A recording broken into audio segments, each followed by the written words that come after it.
இப்போ நூக்கல் நல்லா வதங்கிட்டோம், மசாலாஸோட கோட் ஆகட்டும். இந்த டைமில் நம்ம தேங்காயும் சோம்பும் அரைச்சிட்டு வந்துடலாம். அரை முடி தேங்காய் தேவைப்படும். இது 3/4 கிலோ நூக்கல். இதுக்கு வந்து இந்த குவான்டிட்டி சேர்த்துக்கோங்க. இப்போ தேங்காவை கொஞ்சம் குறைன்னு அரைச்சிட்டு வந்திருக்கேன். இதை சேர்த்துக்கலாம்.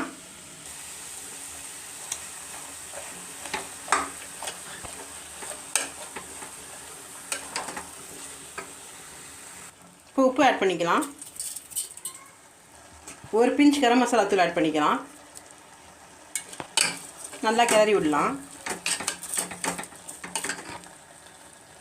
இப்போ தேவையான அளவு வாட்டர் ஆட் பண்ணிவிட்டு 3 விசில் விட்டுறலாம்.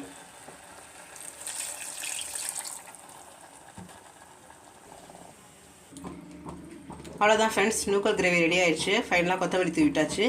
இந்த மாதிரி கிரேவி உங்கள் வீட்டையும் ட்ரை பண்ணி பாருங்கள். ட்ரை பண்ணி பார்த்து உங்கள் கமெண்ட்ஸ் தெரியப்படுத்துங்க. தேங்க்யூ ஃபார் வாட்சிங் ஃப்ரெண்ட்ஸ். பாய்.